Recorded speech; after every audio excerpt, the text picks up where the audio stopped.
This is a test run video of the Copper Island touchscreen that's been reprogrammed.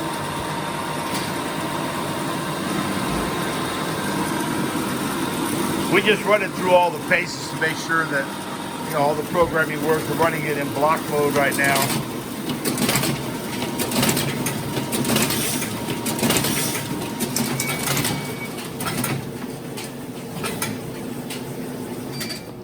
Okay, that completes our demo run on that. And make sure that all the other functions work. We'll do like options. Let's see. Your options, they're there. Your detect position, detect sensitivity, and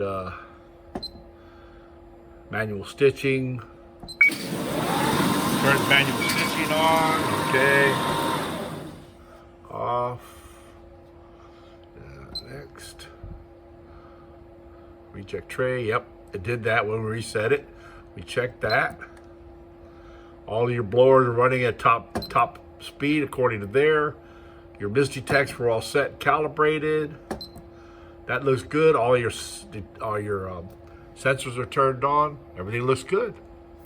And going into your service menu.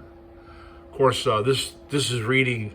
We always go in here too to make sure that it's reading everything that's on the board, because the programming on the screen only allows the screen to read the data that's on the board. So the two work together. That's where you get your readout. If your data on the board is corrupted, you would not have. This is the total cycle count on this tower, 250,000, and that's the code for the ROM version on the bin boards.